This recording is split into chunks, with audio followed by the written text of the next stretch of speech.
So this is how you can crop videos on your MacBook. Let's get started. At first, the easiest method is quite literally to just locate that video file on your Finder inside of any of your folders, and you need to select it and then press the spacebar to get the preview to show up.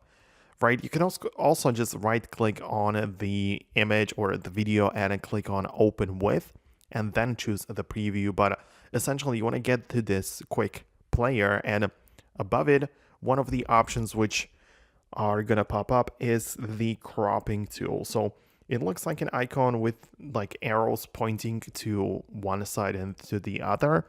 And when you click on it, you have the ability to just grab the handles on the bottom like timeline and just make it shorter, right? So it works very well. It is very similar to cropping videos on your iPhone, because sort of the same UI is presented in here as well, with the yellow border which you can grab and just like shorter the video.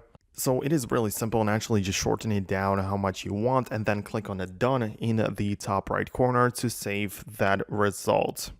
So after this, your video will be updated and it will now be shorter, it will be cropped.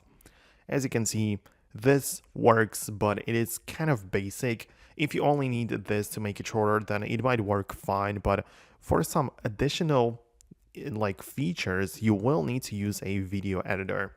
And you can choose, of course, so many of them. Like there is iMovie, there is Final Cut, Premiere Pro, there is CapCut, and even some unknown or some other third-party apps which might work well for this purpose. So if you really want to be professional with it, then you will need to use a software like this. But for some quick edits and quick crops, then you can just stick with the preview method.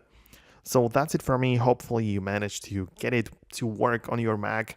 Let me know below in the comments if there are any things and thoughts that you want to share. Subscribe so you never miss videos like these, and I'll see you in the future.